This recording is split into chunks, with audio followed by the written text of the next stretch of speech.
And so those of you who are joining us here on social media, we thank you for joining us here at the Temple of the Living God, here in St. Petersburg, Florida. And as we move forward with our service, I'd like to share an inspirational reading that's taken from Daily Word, and it's entitled, Let Go, Let God. And I quote, I release the past and embrace the future. As the year comes to a close, I take time to review how I responded to a period of time that challenged me more than usual. Perhaps my compassion was awakened and I felt moved to serve. Maybe my heart felt full as I prayed for loved ones and for people I've never met. Looking back, my heart feels full as I recount the lessons that prompted my spiritual growth and the blessings I discovered as I worked through my hardships. I meet the coming year with a positive, hopeful attitude and an openness to new ways of thinking. I feel ready for a fresh start and a new beginning. No matter the obstacles that may come my way, I remain committed to realizing the highest vision for my life. And from Revelation 21, verse 5, and the one who was seated on the throne said, See, I am making all things new. And so it is. And now we will enjoy a beautiful song performed by Carol Mitchell and Alex Garrido, I Release and I Let Go. Yes, especially today, every day, but especially with the burning bowl. We'd like to welcome all the people that have joined us on Facebook and YouTube. Welcome. There was a time in my life, thought I'd have to do it all for myself. I didn't know the grace of God was sufficient. I didn't know the grace of God was at hand. But if I can say, if you're discouraged, struggling just to make it through another day, you've got to let it go. Just let it go. And this is what you've got to say. I release and I let go. I let the Spirit run my life, and my heart is open wide. Yes, I am only here for God. No more struggle, no more strife. With my faith I see the light. I can pray in the Spirit. Yes, I am only here for God. I release and I let go.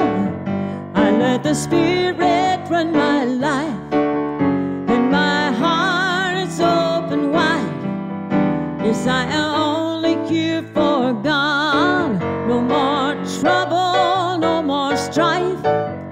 With my faith I see the light. I am free in the Spirit. Yes, I am only here for God. Clap your hands. I release and I let go. I let the Spirit run my life, yeah. And my heart is open wide. Yes, I am only here for God, yeah. No more trouble, no more strife. With my faith I see the light, yeah. I release to the Spirit. I am only here for God. I release in the Spirit. I am only here for God.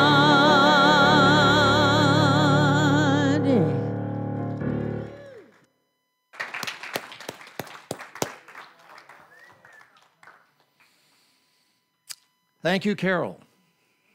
Thank you, Alex. Thank you for the inspiration of sound and music and the message of the words. And that is the beginning of my thought today, release and renew. I'd like to quote from the writings of a physician, an English physician by the name of Sir William Osler. Quote, "Live neither in the past nor in the future, but let each day's work also absorb all your interest, your energy, and your enthusiasm. Allow yourself to prepare for tomorrow, but take nothing away from today, because it is the day most important in your life," unquote. Many of us dwell too long in what lies in, quote, the city of the dead, unquote, the unfinished business of the past, or the living in, quote, the shoulds and the whys and the wherefores, unquote, of who did what to whom and to me syndrome. We all are familiar with that. By going back over our lives in retrospect. And as we know, it's good to go back over our life retrospectively, to think about the choices we've made, what led up to the choices to the degree that we can be clear about it, to look at our behavior, to see how it impacted the results, and if it is genuinely useful to us, really genuinely useful to us to examine it again and review it. I think there's value in that personally. But for the more gifted among us who like to spend inordinate amounts of time analyzing what went wrong, what good is it when you finally come to the end of your day? You can get really depressed and a major headache, and nothing has changed because you're looking at the same thing, same set of experiences, and your own involvement with it out of the same set of eyes, the same place in yourself. It is necessary, I think, to review, but it doesn't change what happened. It's as if you are, let's say, insulted. How many of us have ever been insulted by someone that we feel, how could you have said such a thing to me? And then we get onto our wonderful egoic horse and ride up and down the street of our life and let as many people know as possible that we have been insulted. And what good is it? Some people will look at you and feel sorry for you for probably all of a second or two. And the rest of you will say, good, she's out of my life. He's out of my life. Let's get on with what's in my own life. We can't change what happened, but we can change how we look at it. So let me talk a little bit about the word release, and then a little bit further along, renew. Release really means to let go of the internal feeling or interpretation that we have to our own experience. Remember, all of us interpret our own experiences to ourselves. When someone speaks to us in a way that we understand what they're saying, it's based on our interpretation of what they are saying. But the interpretation is what we respond to internally. So if it's a negative interpretation, then we take on a negative action in our lives. If it's a positive interpretation, we go in a positive direction. Now, some people say, oh, well, it's not so simple as all of that. There's all these other considerations. Well, yes, there are many considerations, but all they are is considerations. After the analysis is done of the hurt, we ultimately have to make our peace with it. We have to accept that it was done. It's said. It happened. It took place. And whether we interpreted correctly or incorrectly, we need to move on because it lies in the city of the dead.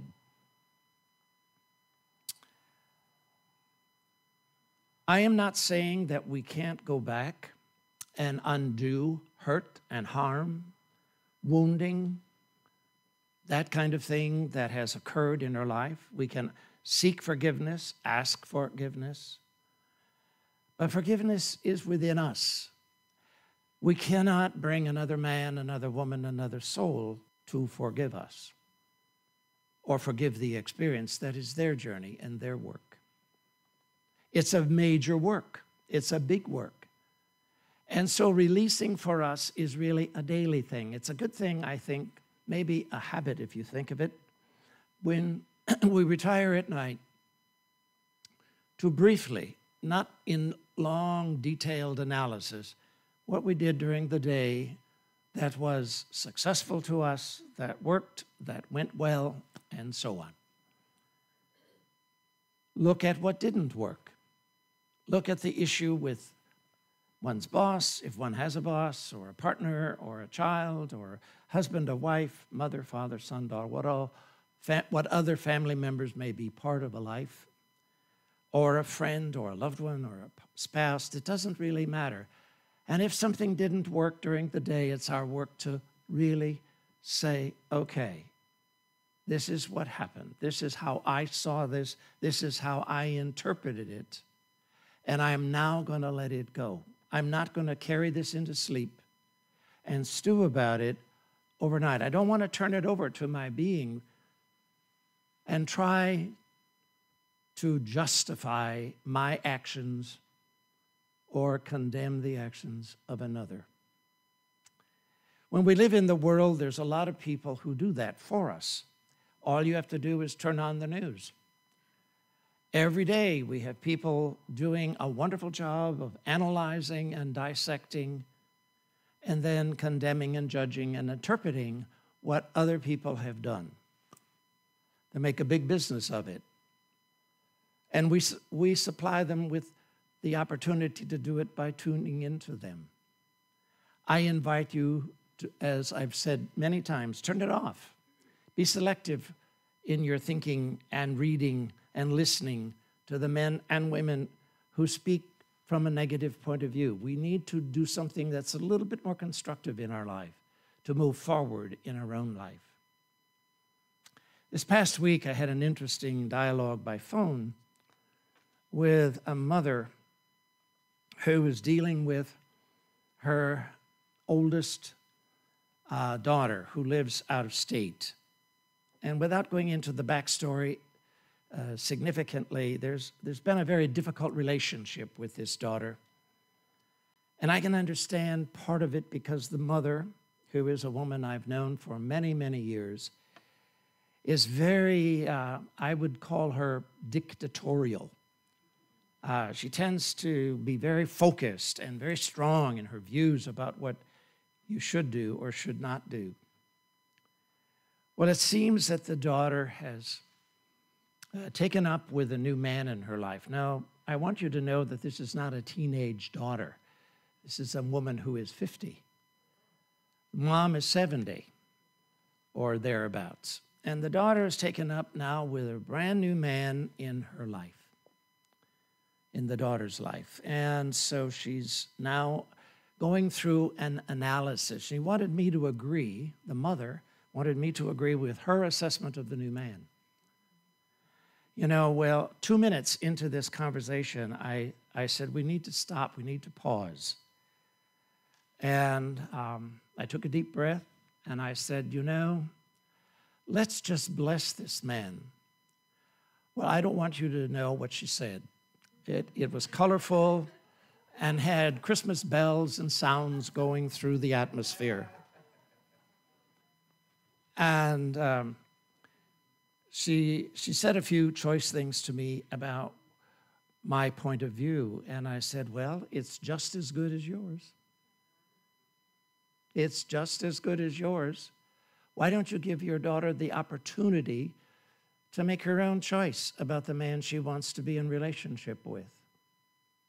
It's really, and I found the courage in myself to say this. I stood back a bit and I said, it's really none of your business. Well, that ended the conversation. She called me back 2 days later.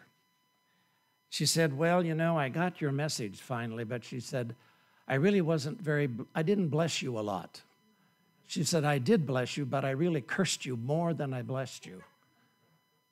And she said, I want to apologize for what I said because I really don't mean what I said.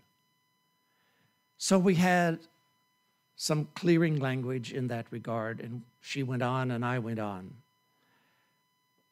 But it points to the fact that we all have attachments in our attitudes about the men and women we love in our life. We call them family. And aren't family wonderful in revealing that to us?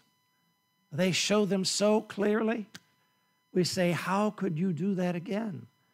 Well, they do it because that's partly who they are. And we get to see it. Aren't we blessed?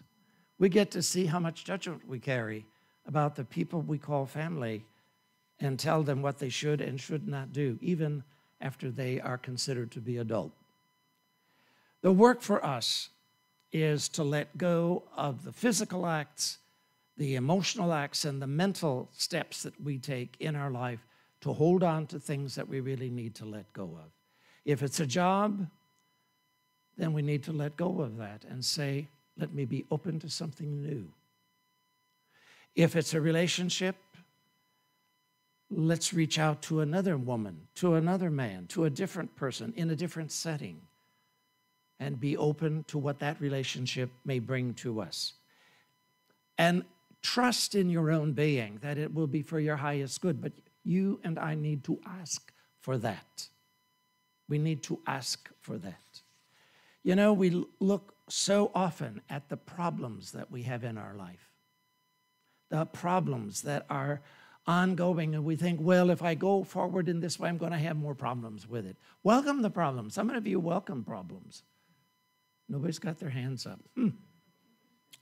I have a quote for you today. I found it as I was searching for some material related to my talk this morning, and it comes from the writings of Norman Vincent Peale. How many of you remember his writings? Power of Positive Thinking. He was a great writer, great teacher who lived in New York City and wrote a lot of very positive material. But I want to read this story to you, which he spoke of frequently. Quote, one day I was walking down the street when I saw my friend George approaching. It was evident by his downtrodden look that he wasn't overflowing with ecstasy and the exuberance of human experience. This is really a high-class way of saying George was dragging the very bottom of his life. Naturally, I said to him, how are you, George? Well, that was meant to be a routine inquiry. George took me very seriously, and for the very next 15 minutes, he enlightened me on how bad he felt. And the more he talked, the worse I felt. Finally, I said to him, George, I'm sorry to see you in such a depressed state. How did you get that way? That really set him off. Well, it's my problems, nothing but problems. I'm fed up with problems. If you don't get rid of all your problems, you're going to carry them on until you die. He said, finally, you know, Pastor, I would contribute $5,000 to your favorite charity if you could point to me people that don't have any problems. Well, now, I'm not one to turn that kind of an offer down. So I said to him, I tell you what, yesterday I went to a place where thousands of people reside. As far as I could ascertain, not one of them has any problems. Would you like to go there with me? When could we go? Can we go now? That would be just wonderful. I'll go with you, answered George. Well, if that's the case, George, I said, I'll be happy to take you there tomorrow to Woodlawn Cemetery, because they're the only people I know who don't have any problems anymore. Think about it, my friends. If you're in life, that puts this in perspective, doesn't it? If you have no problems, you're probably not doing very much. You're not going forward in your life. You need to think about going forward and not be focused on the things that haven't worked or are not working now, because there is always a bigger, better, broader solution. God is always behind us, which brings me then to the word renew. To renew means to open to the active presence of the source of all life in ourselves and in the world. Remember, one of the things that I have said and teach about often is that the presence of God is around us, wherever we are. We cannot go anywhere but that the presence of God is available to us. We may not always see it, we may not always know it, we may not always realize it, but it is there. And we have to continue, keep opening up, opening up. In other words, what is my bigger next step in this direction? I want to encourage all of us. When we renew, it's the basis for an improved life, an inspired life, by allowing the Spirit to flow through us. We all know about prayer. We all know about meditation. We all know about the ceremony, for example, we're going to have today, in which we let go of what the past has been, and we want to open to the future. But our attitude, our interpretation is what we need to give permission to let go and say, I'm open to a new attitude. I'm willing to see this differently. I am willing to experience life differently. And the power of the universe will hear you. The presence of God Most High will unfold its presence in and through your actions, your thinking, your ideas, your words, your actions. It'll lead you to the right book, to the right man, to the right person, to the right job, to the right interview, to the right place where you need to be, where I need to be, where we need to be. But we have to trust that that is available. God always has an opportunity to flow through us when our mind is open. But when we say, well, it can't change because I've tried this before, that tells us that our attitude is stuck in the city of the dead. How many of us want to keep our attitude in the city of the dead? Well, hallelujah. Nobody in this audience wants to keep their attitude in the city of the dead. That's where it belongs. Let it be there. Let it be there. Let that attitude that defined part of your action this year that said, I can't do it, it's not possible, be a part of the city of the dead. During this very difficult year for some of us, maybe all of us in some way, because so many of the ways in which we engage in the world have been denied because of the COVID virus, we have been forced by the world outside to go more inside. And going more inside brings us in touch with our own power, our own spiritual being.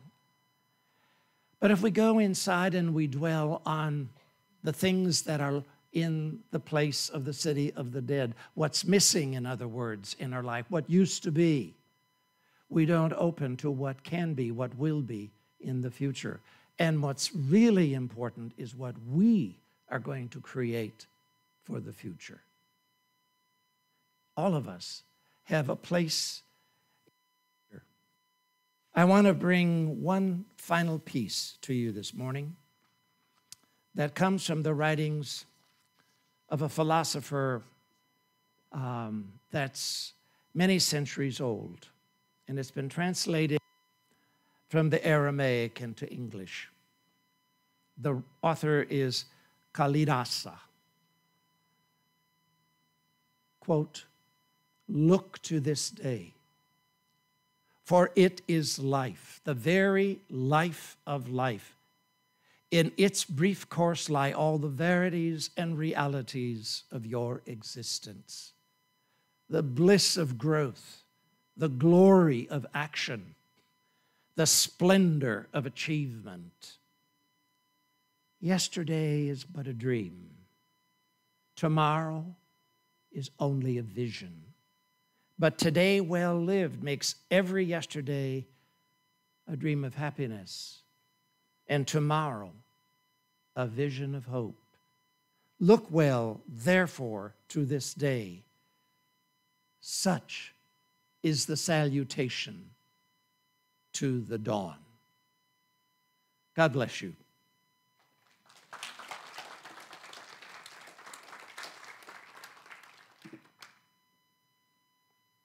And now,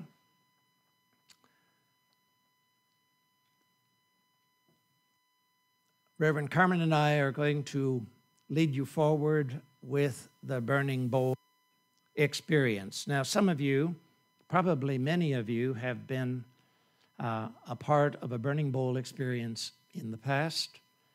And Reverend Karmene will give us some clues about the ways in which we're going to approach it. But what I would like to say very, very briefly right now is that you're going to have an opportunity to let go of what you want to let go of. You had a little piece of paper in your Sunday program, very small piece of paper.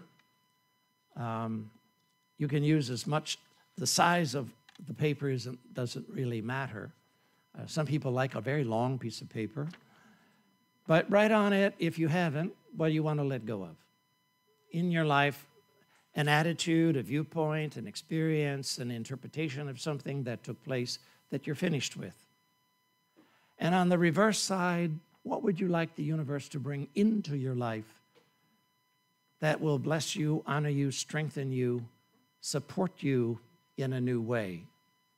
If you have something specific, ask for it. If you do not yet know, ask to be open to the right choices for your highest good. And with that, I'm going to let Karmene lead us forward, and then we're going to go into the burning bowl experience. So as you have filled out your papers, then as we situate the tables in the center of both aisles at the front here, then we're going to ask you one by one to come down the center aisle and space yourself accordingly. And then when you have brought your paper forth, and we will receive them, put them into the flame. Once that process is done, take yourself around the outer edge and then come back to your seat, okay, rather than going back up the same aisle that you came. It'll just make things move a little bit smoother.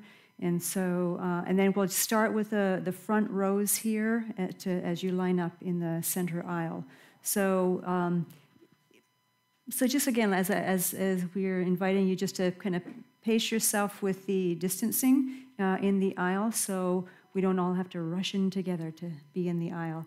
And while this process is taking place, Carol and Alex will gift us with the beautiful song of releasing. So take this into your heart as you come forward to have the papers put into the flames. And you may just want to stand there in prayer and just thank the universe for taking it away and helping you to release it. Okay. Just a minute.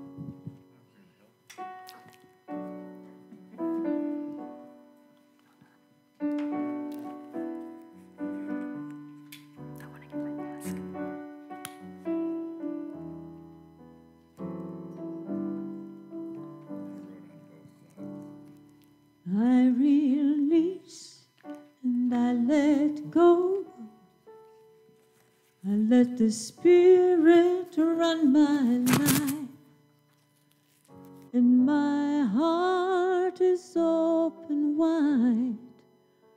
Yes, I am only here for God. No more trouble, no more strife. With my faith I see the light. I am free in the Spirit. Yes, I am only here for God. I release and I let go. I let the Spirit run my life, and my heart is open wide. Yes, I am only here for God. No more struggle, no more strife. With my faith I see the light. I am free in the Spirit. Yes, I am only here for God. I release and I let go. I let the Spirit run my life, and my heart is open wide. Yes, I am only here for God. No, my faith I see the light. I am free in the Spirit. Yes, I am only here for God. Let's take a deep breath. And as we take this deep breath together, let us now continue to invite the activity of the awakening presence of God, the Spirit of life flowing in us and through us, releasing, cleansing, purifying all that has been part of our life or lives this year, now coming to a conclusion. Let it go. And recognize that the very hand of God is available to each one, every one of us, where we are in our life, with all the circumstances of our lives, all the people that are a part of our life, all the men, all the women, all the children. And this power is now available to support us, to embrace us, to love us, to enfold us, to bring forward that which is for the unfolding of our highest and greatest good in the year to come. Let us give thanks. Let us give thanks for every man, every woman, every person in our life that has supported us. And for those that have been difficult or conflicted, let us offer a blessing for them and for their lives, that they may come into a place of grace and healing and loving understanding of who they are, so that we may all coexist in this world of flesh and form, in balance, in love. We give thanks, and it's done. Amen. So be it. Thank you. All right, then we're going to finish up with our last song of the year. I think this is a very appropriate song Jill is going to play, and I'll be singing along, Auld Lang Syne.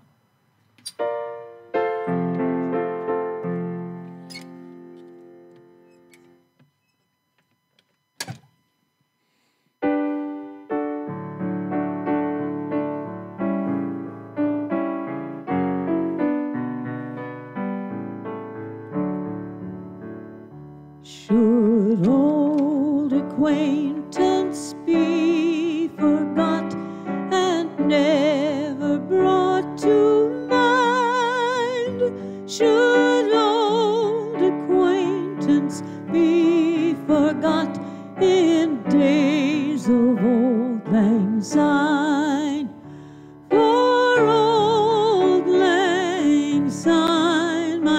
dear, for Auld Lang Syne. We'll take a cup of kindness yet for Auld Lang Syne.